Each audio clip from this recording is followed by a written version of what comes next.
हिंदी पढ़ने वाले सभी छात्रों का एक बार फिर मैं आर्यश यादव अपने हिंदी कविता चैनल में स्वागत करता हूं। प्रिय छात्रों, आज हम आपको कवि रस खान के कवित्व का वर्णन करने जा रहे हैं। आप उसे ध्यानपूर्वक देखें और सुनें।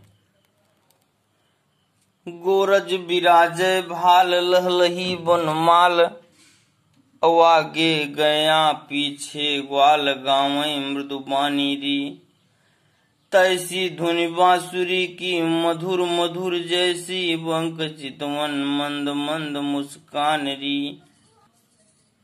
कदम बिटप के निकट तटनी के तट, अटा चढ़ी जाहि पीत पट फहरानी री।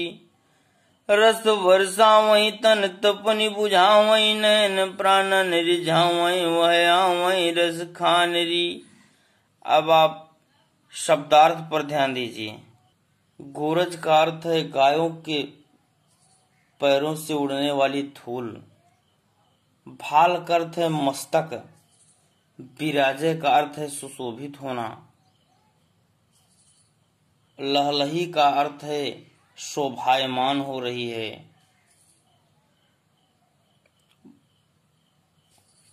पीछे का अर्थ है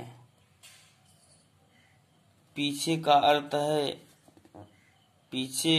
बानी का अर्थ है बाणी।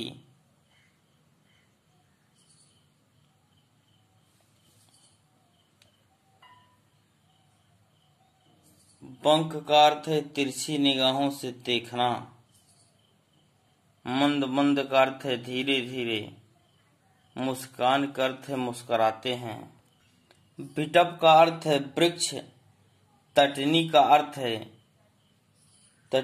अर्थ है यमुना और अटा का अर्थ है अट्टालिका। चढ़ी का अर्थ है चढ़ करके। पट का अर्थ है वस्त्र। पट का अर्थ है वस्त्र। तन तपन का अर्थ है तन का ताप। प्राणनि का अर्थ है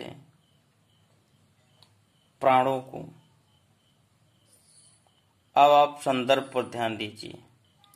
प्रस्तुत कवित्व हिंदी साहित्य गगन के उदंत मारतंड कवि कुलगुरु सरोवर के नीलोत्पल महाकवि रस खान द्वारा रचित सुजान रस खान नामक रचना में संकलित कवित्व नामक पाठ से लिया गया है, जिसके रचयिता कवि रस खान जी हैं। अब आप प्रसंग रूप में ध्यान दीजिए। प्रस्तुत सवैया में कवि रस खान ने सायंकाल में श्री कृष्ण के वन से लौटते हुए उनके सौंदर्य के अत्यंत मनोहर रूप को चित्रित किया है कवि ने। अब आप व्याख्यान पर ध्यान दीजिए। गोरज विराजय भाल लहलही बनमाल, आगे गया पीछे ग्वाल गावई मृदुबानी री। कवि रस खान लिखते हैं कि जब भगवान श्री कृष्ण ग्वाल बालों के साथ गाय चरा करके वन से आ रहे थे, तो पैदल चलने के कारण गायों के पैरों से उड़ने वाली धूल भगवान श्री कृष्ण के माथे पर, उनके मस्तक पर सुशोभित हो रही है। आगे गया पीछे ग्वाल गावें मृदुबानी री।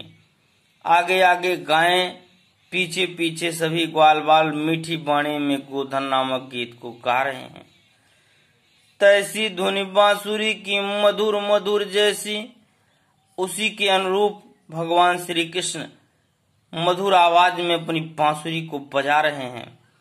बंक चितवन मंद मंद मुस्कान री, तथा श्री कृष्ण का सुंदर निगाहों से देखना तथा धीरे धीरे मुस्कुराना भी सुशोभित हो रहा है।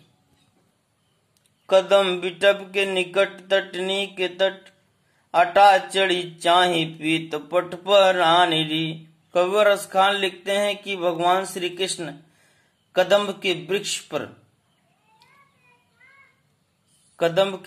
पर यमुना नदी के किनारे पर अटा चढ़ जाए पीत पट फहराने, जहां पर अट्टालियों पर चढ़ करके अपने पीले वस्त्रों को फहरा रहे हैं। रस बरसा वही तन तपन बुझावैन नैन, ऐसा करते हुए वे अमृत रस की वर्षा कर रहे हैं तथा तन तपन बुझावन और शरीर की तपन को दूर कर रहे हैं, शरीर तथा नेत्रों की तपन को दूर कर रहे थे। प्राणन रिझाओ वह आवई रस खानिरी, वे मार्ग में आते जाते हुए हमारे प्राणों को प्रसन्न कर रहे थे। वह आवई रस खान रहे। कबर रस खान लिखते हैं कैसा करते हुए वे हमारे प्राणों को आनंदित कर रहे थे, प्रसन्न कर रहे थे। काव्य सौंदर्य रूप में आप ध्यान दीजिए। भाषा ब्रज भाषा, मुक्तक शैली, माधुर्य गुण, श्रृंगार रस, कवित्व, छंद। अब और आप अलंकार में ध्यान दीजिए। कोरज विराजय लहलही बनमाल,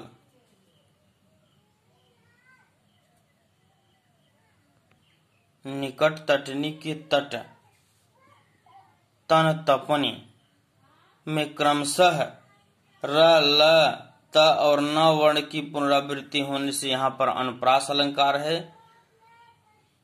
पुनरुक्त प्रकाश अलंकार। मधुर मधुर,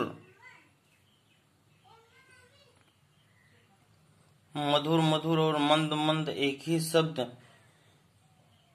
ही शब्द की पुनरावृत्ति होने से यहाँ पर पुनरुक्त प्रकाश अलंकार है।